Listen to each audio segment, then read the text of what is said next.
Sumainyo ang Panginoon. At sumaiyo rin. Ang mabuting balita ng Panginoon ayon kay San Mateo.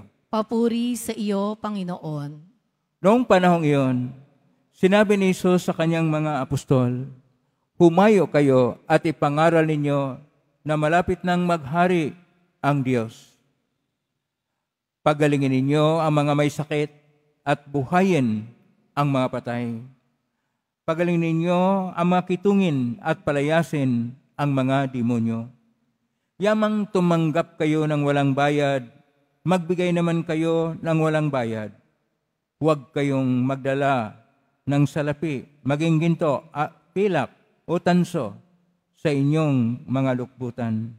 Huwag din kayong magdala ng supot sa inyong paglalakbay, ni bihisan, pampalit ng panyapak o tungkod, sapagkat ang manggagawa ay may karapatan sa kanyang ikabubuhay.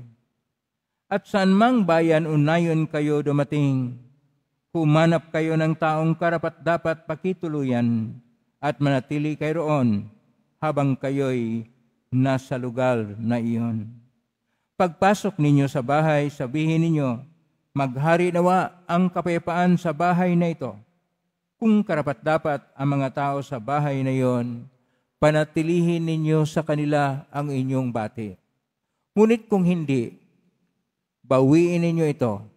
At kung ayaw kayong tanggapin o pakinggan sa isang tahanan o bayan, umalis kayo roon at ipagpag ang alikabok ng inyong mga paa.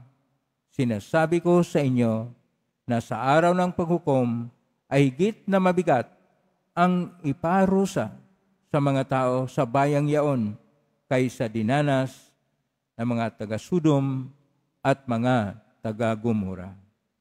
Ang mabuting balita ng Panginoon. Pinupuri ka namin, Panginoong Hesukristo.